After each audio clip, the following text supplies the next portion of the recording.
Hello YouTube, this is Dakota from Bowtied Media here with Landon Remixes. Landon Fleury, what would you say? Nowadays, I'd probably say Landon Fleury from Color Coded Management.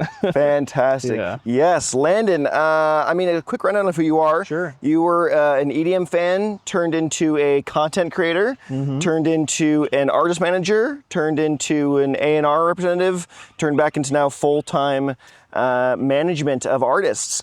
So I do want to go back to that beginning though. How did you get into EDM? My background prior to dance music was I was really into like Christian rock. Yeah. And that scene kind of exposed me to Owl City because he's a little bit of a crossover artist in that space. Ocean Eyes, that was kind of my introduction to electronic music in a wider sense. So yeah, that was an album that I decided to kind of check out on a whim, really enjoyed. That kind of opened the gates to, you know, artists like Avicii and Swedish House Mafia. I got really into that like commercial house type stuff early on. But another part of it that was kind of developing at the same time is and you can go really far back on the Landon Remixes YouTube channel. I used to do like Minecraft commentary videos. Oh, I didn't know that. Yeah, I mean, I did for a little bit too, but I mean, I feel like everyone did our age. But everybody did, yeah. But yeah, I did Minecraft commentary videos, and a lot of the channels that I was watching, you know, like Chimney Swift, and iJevin and Captain Sparkles, especially, and Venom. Yeah, a lot of those types of people were using popular Monster Cat songs as their intro or outro music. So that exposed me to, you know, like Noise Storm and Vice Tone. A lot of people kind of in that sphere. So that kind of got me obsessed with Monster Cat for a little while. I got really into that type of music and the community and everything. And yeah, that was kind of my gateway into electronic music. Eventually, I got more involved in the community. I got really involved in the Facebook group. Yes, I know you're not quite as into that, but yeah, I made a lot of good like internet friends through the Facebook group. I got connected with Mike Darlington and a lot of the, you know, Hellberg and a lot of the other artists who are kind of in that space. And that was kind of my entryway into the wider EDM scene. So then what happened from being a consumer of being like, oh, I've gone from this Christian rock, I've now loved this kind of Monster Cat stuff from these Minecraft YouTubers, and now like I'm fully engaged in this label. And what made you make the decision to go, I'm gonna make YouTube content? Yeah, so yeah, it's an interesting story. I was getting really into electronic music around mainly like 2012, 2013, but then in 2014, that's when Porter Robinson's Worlds came out, and that was an album that like had completely like shifted my perspective on like what dance music could be. And it just seemed like a lot of the content creators on YouTube that I followed, you know, Anthony Fantano, ARTV reviews. I want to say a few other folks did reviews of it as well. And everyone was really just giving it like kind of mid scores, you know, 5s, 6s out of 10. And it made me wonder, like, why isn't there somebody like in more of an electronic music kind of background who's tackling this and discussing why, from like a dance music perspective, it feels like a really incredible album. So then I was like, I could be that person. So I spent a lot of that year kind of getting into, you know, more popular electronic albums in the space. And then I made a top 10 list at the end of the year just to kind of feel it out. And then at the beginning of 2015, this was my senior year of high school, I decided to just start doing album reviews. Yeah, I had a lot of time on my hands. Feels weird for like senior year of high school. I feel like I shouldn't have had so much time on my hands. Oh, I did too, so. Yeah, had a lot of space to talk about different stuff. So I just kind of dove right in, you know, pop the camera up, just kind of spit my thoughts out. And yeah, I really enjoyed that. It kind of started it was a very loose process where I'd just kind of listen through the album, take some notes, and then try to regurgitate pretty much anything I could remember about it in one big chunk, and then just like edit out any parts that I didn't want to include. But more further down the line, a couple years later, it kind of started to get to the point where it was less about like the notes and the scripting and more just like getting really, really familiar with the music. I wanted to kind of, I think part of it too was that like people were leaving comments about like this note doesn't really make all that much sense. And then I was like, oh, I should probably just like make sure I'm really familiar with the music before I'm talking about it. So, you know, I'd be listening to the albums like 5 to 10 times. Just so that I really feel like I know the songs kind of inside and out. And I'd like preview the tracks and then like, okay, I remember this, let me talk about that. So it became a little bit more loose, but at first it was definitely, I tried to have it be more structured. And then again, toward the end, like when I did my final review of Nurture, that was like a completely fully scripted video. I wanted to make sure I said everything that I wanted to, and it wasn't just a quick off the cuff thing like it used to be. But yeah, around the time that I started doing reviews on the YouTube channel, I also got my foot in the door at Your EDM, the music blog. Basically my job there was like kind of uploading and scheduling like reposts and things like that on their SoundCloud page. So a lot of what I did was I would reach out to different artists about hosting exclusives and things like that. So, you know, let's say there was somebody on the blog side who was doing a write-up for a track, then I might post it as a premiere on the SoundCloud like a couple days early or something like that. And I would also connect with different artists about doing exclusive like guest mixes and things like that. So that's kind of how I got my foot in the door with a lot of different artists. And especially within like Monster Cat, I was reaching out to a lot of those folks about doing guest mixes and exclusives and things like that. And then, I went to college in 2015. I majored in, the actual name of the major feels really weird. Is it complicated? Yeah, it's contemporary music industry recording arts track. Whoa. I went to Northwest University in Kirkland, Washington, and I thought I was going to be a music producer. I was like, that's where I'll kind of leverage all these connections I've made. And kind of late on in that journey, when I started having more and more studio time, I was like, oh, I do not like this. Oh. Like just the recording everything and whatnot, it was fine. But the like sitting there and tweaking the most like minute things, some people are really into that. I discovered that I'm not into that. Still like songwriting and everything, but the like production and recording process and the mixing and everything, it just wasn't really my thing. So around that same time, I was taking an artist management / A&R class at college, and I won't say who it is, but I had a big semester project where my thing was to put on the first show from like a smaller Monster Cat artist.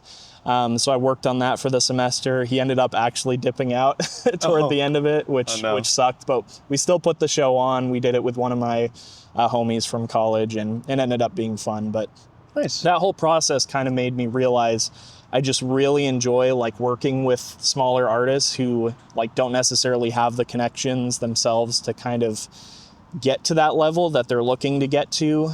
I was like, I can be that person who kind of helps connect them to this label and, this label, and get a collab with this artist or a remix for this artist. So, I got really interested in doing that, started watching a select kind of group of artists. Asora was one of them.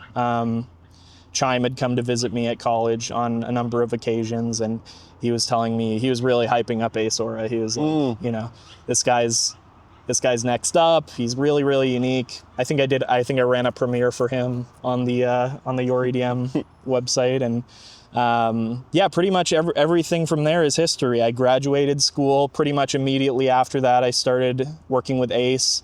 About a year later, I started managing Skybreak, about around the time that he turned 18.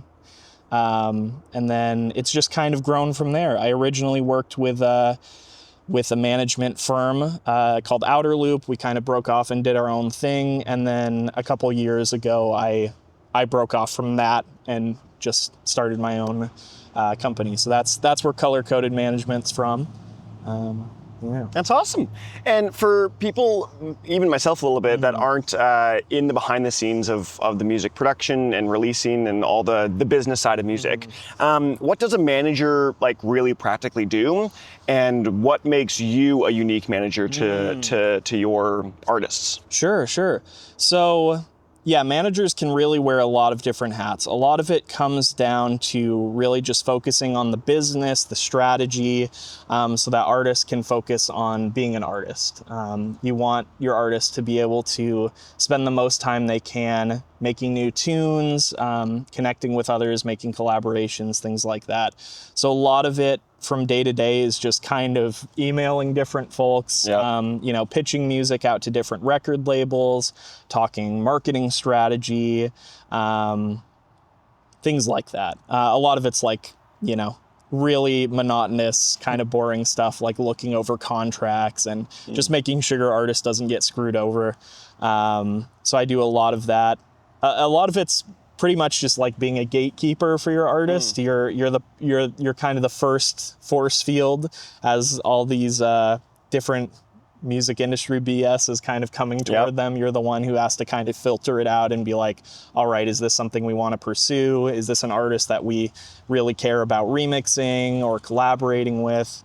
So yeah, kind of being that filter and then just working with them on like accomplishing their long-term goals, getting them to where they want to be in the future. And as far as like what makes me a unique manager, I think a lot of managers kind of come from the business background first, and then they decide like, oh, I'm really into music and I got a lot of them are based in LA. There's a big entertainment industry out there, so they kind of get their foot in the door and then kind of work from business toward music. And I kind of come from the opposite perspective, where I was originally a fan and then I worked toward, okay, how do I become a manager? So, and how does that feed into your managerial style? Yeah, I'd say I end up taking a lot more of a creative approach, or I'm more creatively involved, I guess, than a lot of managers would be. Like a lot of the time, I'm the person who's, making suggestions about which vocalist we should get for a track. Or, I'm the one putting pen to paper and trying to design like a rough logo if we're trying to do a rebrand or something. Like, I did the graphic design for this little Aesora Skybreak collaboration logo. So a lot of things like that. I do like a little bit of video editing. Really, I wear a lot of different hats that I think most managers would probably just say, we're going to hire out to do this kind of thing. But because I have that experience with the YouTube channel and a little bit of like trying to be my own artist and things like that, I end up taking a little bit of that creative role. So I've co-written songs with some of my artists. That's cool. Some people might already know I co-wrote Umbra by Aesora. I helped rewrite some of the melodies on that, since it was originally a remix of Blue Shadows. Yes, I remember that. And then, there have just been other instances where, we've needed some gaps to be filled, and I've been able to kind of help with that. So even though the business side is a little bit more of a blind spot for me than it is for some other artists, especially like the contracting and things like that. I really enjoy that I get to be kind of creatively involved and almost feel like I'm accomplishing my own like creative goals by inputting that into my artist project. So okay, some of the artists that you manage, I would say primarily reside within this color-based sphere. Chime, obviously pioneer and kind of a forerunner of that genre. Skybreak, Aesora. How would you say color-based sits currently in the EDM sphere in 2025 today? I feel like we've heard some commentary, some places being like, color-based is the best it's ever been. Some people saying color-based is already dead. Like, where do you sit on this spectrum here? Yeah, a lot of people ask me, how do you feel being a manager of like color-based artists when it's more or less kind of fizzled out? And I think the real answer to that is kind of complicated. Chime had to more or less end Rushdown to finally kind of prioritize his own musical career, because he was, I don't know if a lot of people know this, but he like did the artwork for every single release. Oh, I did not know that. He never charged a dime to any of the artists who he did artwork for. He would front the cost of the animation and everything that for trailers. So it was really, really draining for him to run that. And even though some of that reflects positively back on Chime, you get to kind of be the figurehead of that kind of space. I feel like it was creatively draining him to a point where, you know, the album took a really long time. Aetherborn took a really long time to make. And he wasn't able to prioritize kind of growing his own project in the way that he could have if he didn't have that going on. So he kind of had to end it.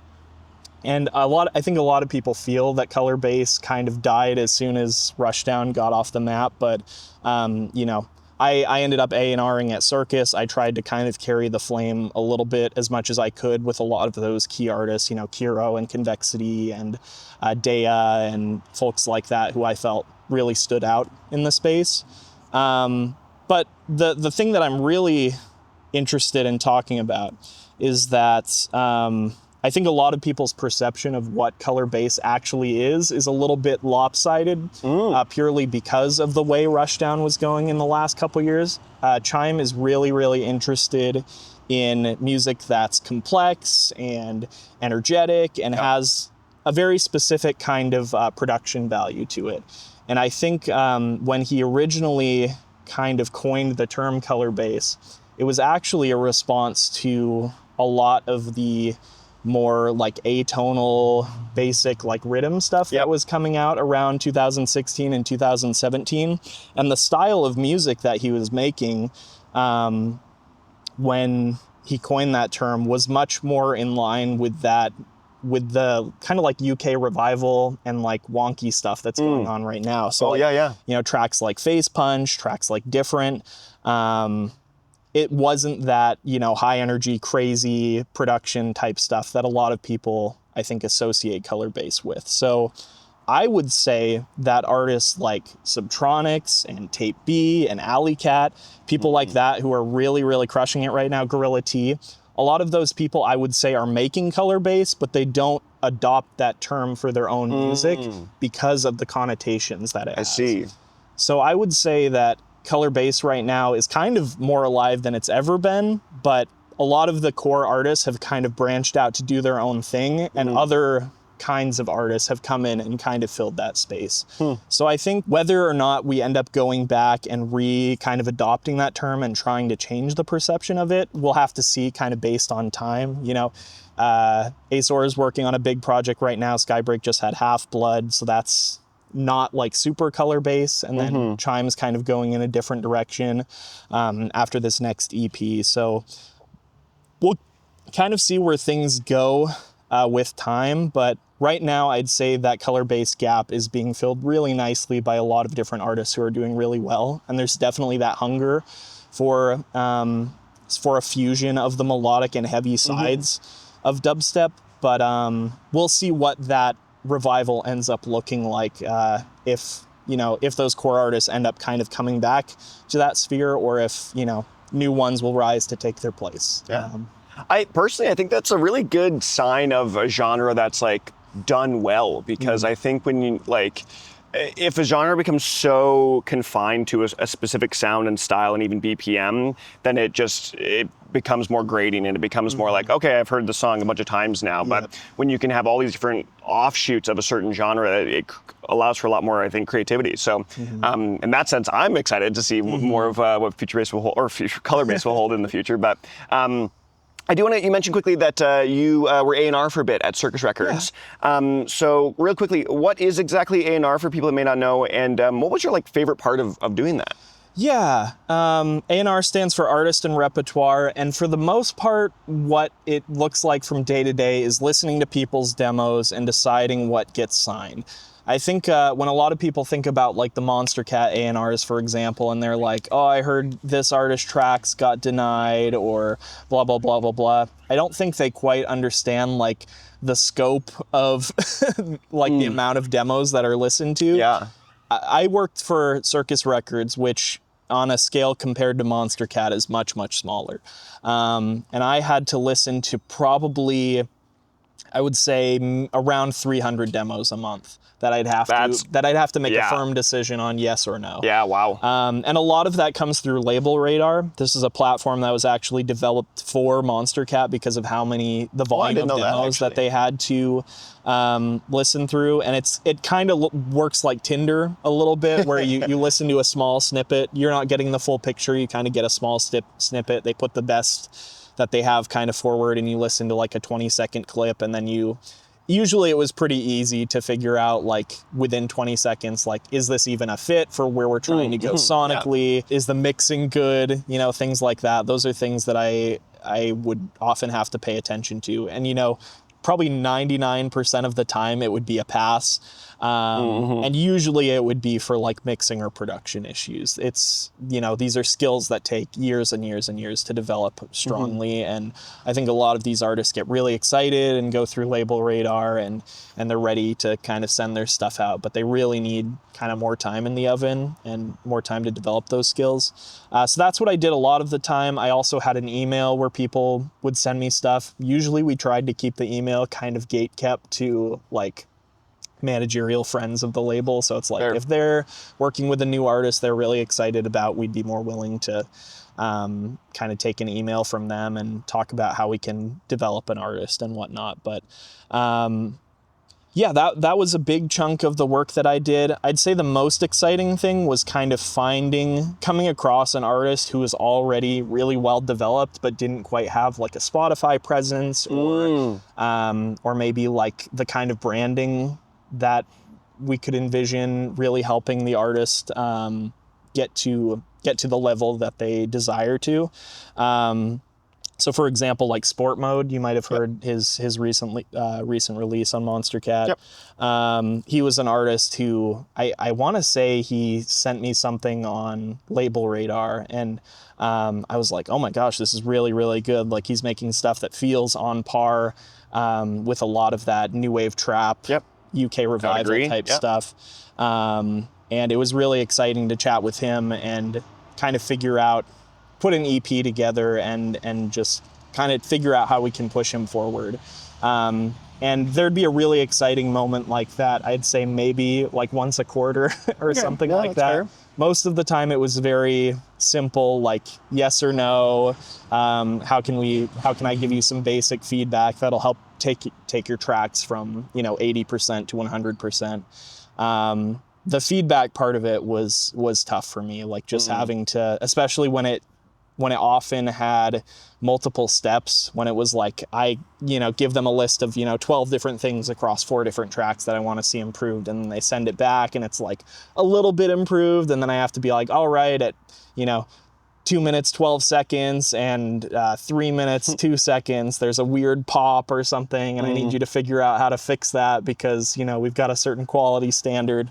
So that part of the job was a little bit redundant and annoying to me, but it all felt worth it when I got to connect with an artist who like had their sound fully developed, and just being excited to kind of take that and push it out and get people excited about a project. So in the case of someone like Sport Mode, it seemed like it helped him build towards something really exciting, and he's been crushing it. And there have been other artists like that. I won't go into all of them, but totally. Yeah. For aspiring artists out there or producers that feel like maybe they tell themselves like, oh, I'm constantly getting like rejected from labels. Is there like I obviously know it's not a golden rule of things, but if you had like a big number one hit of advice that you could say like, work on this specifically or find this, or again, I know everything's not a perfect puzzle piece to fit into everything, and it's not a one size fits all solution, but if there was like a one thing that you were maybe constantly telling artists, what would that maybe be? To me, there's always kind of like 2 or 3 things that it feels like they're lacking in. It's either like the musicality, the production with like the mixing and everything like that, or the branding / like social media presence. So it seems like they tend to prioritize like 1 or 2 of those things, but in the process of like trying to pursue excellence with one thing, then they end up like kind of pushing the other things to the side. So when I was doing A&R, one of the things that would come up a lot is there'd be tracks or EPs that are pretty much ready to ship and put out on stores, but it's like they have no kind of visual identity or anything. They might have a name that's like kind of generic and unsearchable. So I feel like once you get to that level, it's where, you know, people are telling you your music is like really good and feels like label ready, from like other trusted producers and things like that. It's a good time to kind of reevaluate, okay, is this a name that I want to stick with long term? You know, is this something that I feel emotionally attached to? Is this something that I can see kind of lighting up a marquee or something like that?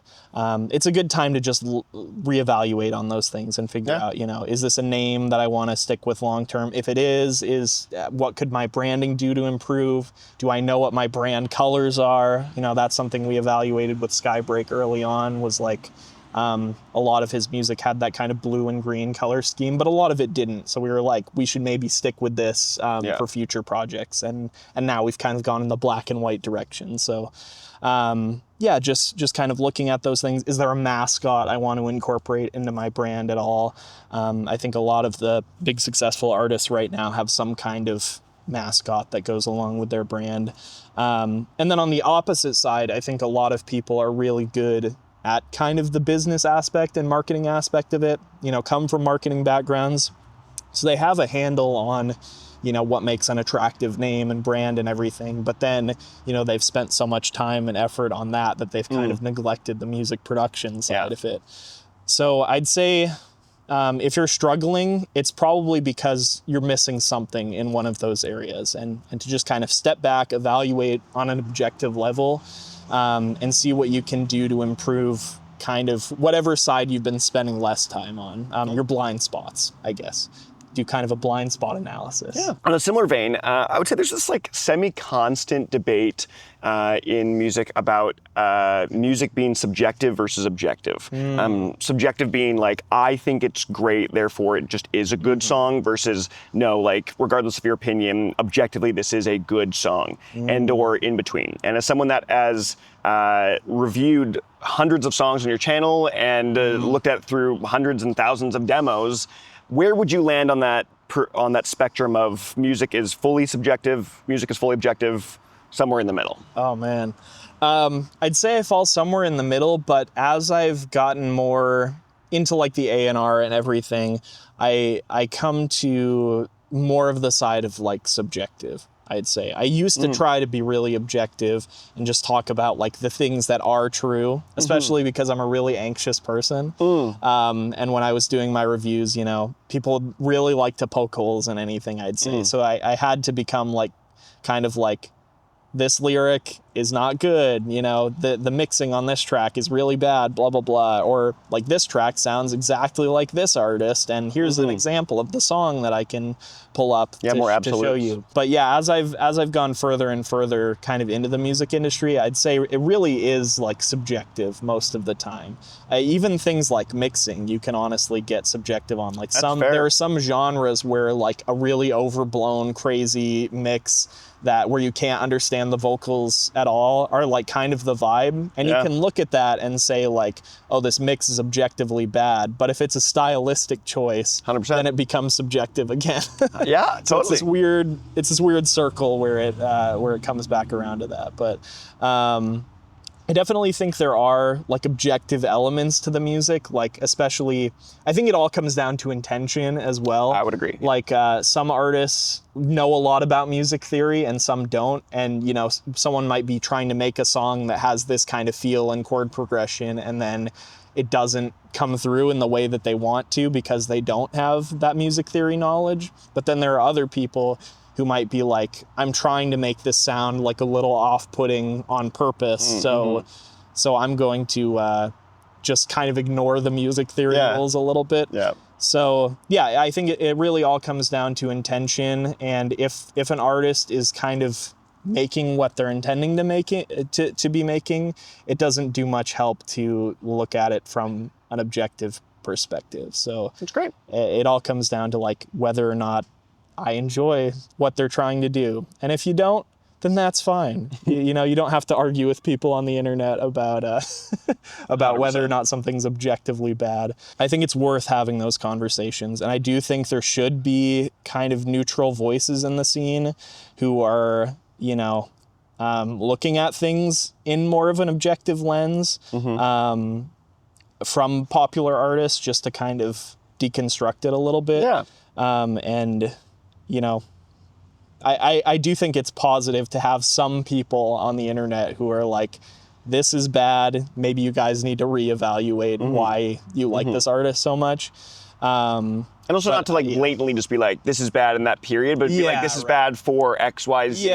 Let's take a deeper dive into that. So, okay, let's move on to one of my favorite things that I'd love doing in interviews. The day we met, actually, I had you do one, which was one of the, a grid challenge at the Monster Cat compound in 2022, 3? I can't remember, whatever the last one was. Maybe 23, that sounds right. So I've got a grid challenge for you. Okay. It's a 3x3 grid, a little janky little piece of paper here. So here's how this is gonna work. So on the far left there, you've got artists you manage. So you can choose to either put someone in there if you want, or make it flexible and, and it can be whatever. But so let's start top left. An artist you manage that has a song that is on an album. Sure. Well, I'll go Chime or a Skybreak to make it easy in my head, because I'm gonna get really lost if I don't kind of do this. So on an album, so Chime on an album. I'm just gonna say Bloom. Yeah. That's on Aetherborn. Yeah. On an EP. I'll say Between off the upcoming EP, the title track. A little bit of a drop there, but fun. And then a remix. I wanna kind of dig deep here. I'll say Starbright by Dabin, Chime remix. Okay. As far as Aesora on an album. Now this is a little bit tough because bit precarious here now. Yeah. I'm trying to think if he's had a song. Would like a remix album of his count? If you'd like to make it count, I think it can count. Yeah, I think I'm just gonna go with his remix album, Comatose Awakening, and I'll throw out Self-Love Midnight Cult remix. Nice. As a track on an album. I guess that could have worked for remix maybe too. But, true. Well, we got that coming up. On an EP, I'll say Insomnia from the recent Ephemeral EP that came out last fall in Disciple. As far as remixes, one that I always really enjoyed is his remix of Save You by Riot 10 and Wales. That's a classic. That was actually, that remix kind of caught the attention of an agent that we ended up working with for a really long time. Oh, that's great. So that one's kind of got a soft place in my heart. Yeah. It's one that I really enjoy too. Okay. And then we'll do Skybreak. On an album, I'm going to say Red Hot Skull from the new Half-Blood album. Yes. That's one of my favorite tracks on that. From an EP, I'll say Aurora from the Lumina EP a few years back.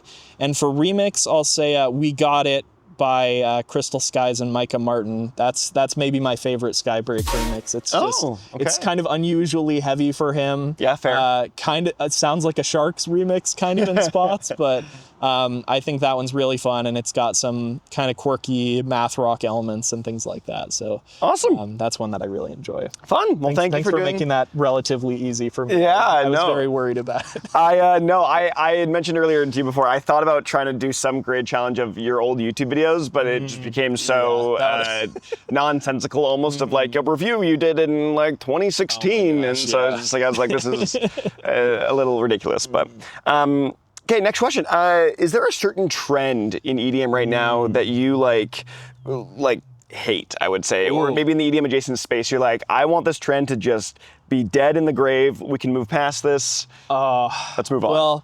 Well, I hate being the kind of person who's like negative about any kind of particular genre, because just because I don't like something doesn't mean I want it to be gone. But the thing that feels like it's been such a large part of the conversation for so many years is kind of the melodic techno. I was hoping you were going to say this, because I am so on board with this with you. Yeah. And again, it's I'm not saying I want it to necessarily disappear, but it feels like, you know, we were getting like the future rave stuff, and then that's kind of evolved into the melodic techno, and it's just been such a big part of the conversation for so long. I'm lost on how so many people are just like so into it. I wholeheartedly agree with that.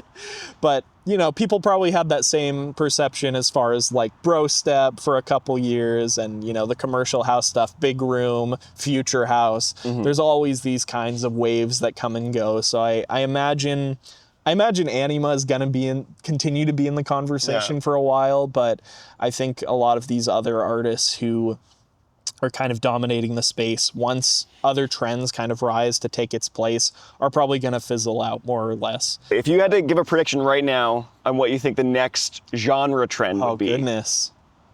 Right now, it feels really hard to predict compared to previous years. It feels like things just kind of rise rapidly through like TikTok and everything.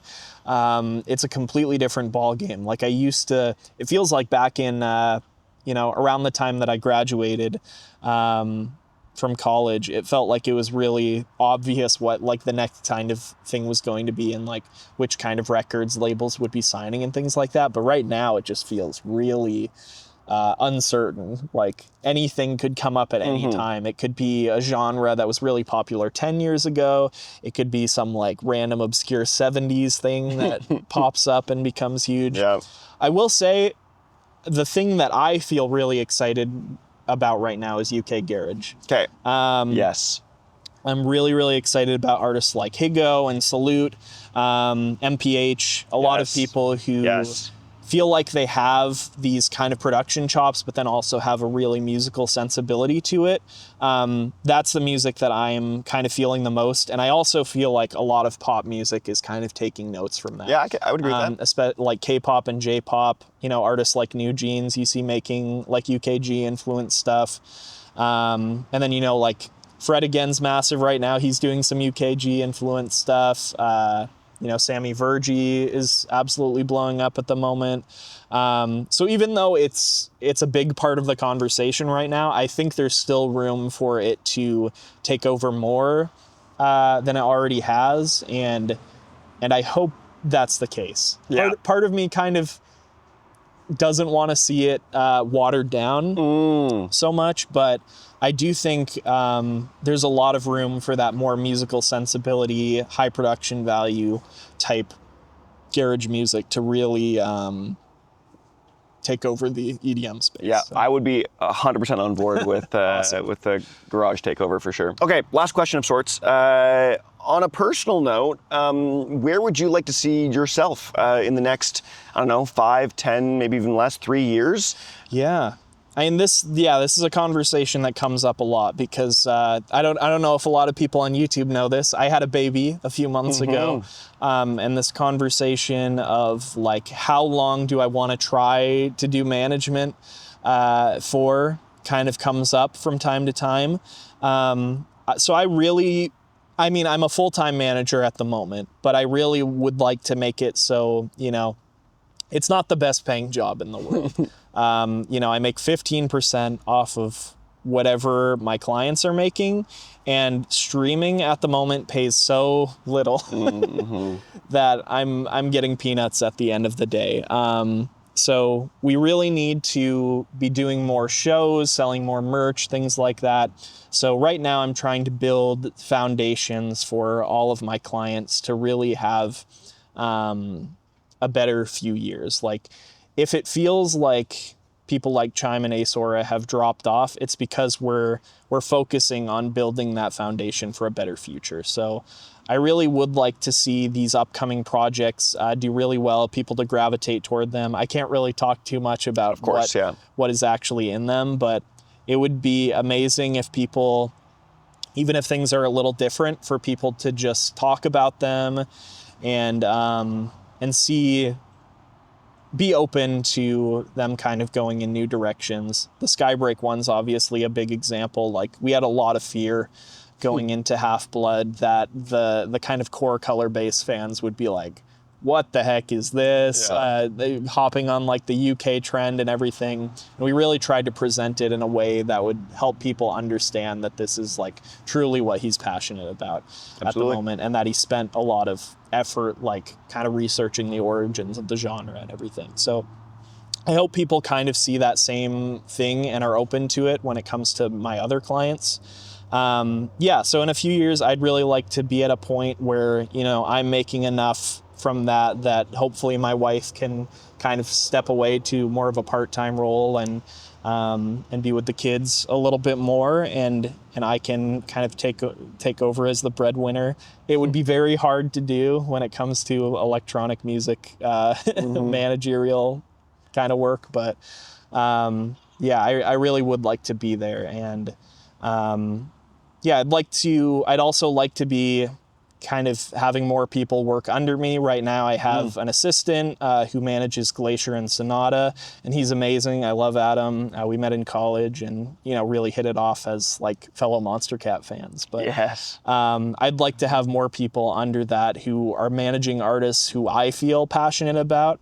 And these kind of people are, it feels like, really hard to come by, who are all about the music, not necessarily interested in like making a lot of money right off the bat, but more interested in like developing these artists. So I'd really like to attract more types of people who are about the music, and who can develop artists kind of around the artists that I'm developing. If that makes sense. We'd also like to bring back Rushdown. I don't know if this has been made obvious by Chime at any point, but we really would like to bring back the label. We just need kind of the right team to be able to do it so that he's not completely overwhelmed and can focus on his own artistic endeavors. So bringing back Rushdown kind of full force, maybe not necessarily being an exclusively like color-based label, but kind of pushing particular kinds of sound design philosophies and music kind of being at the core of that. Not a whole lot else to say at the moment. We'll see where the future goes. Absolutely.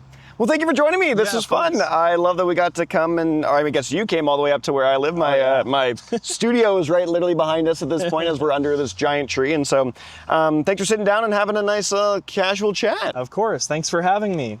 And thank you for watching Bowtied Media.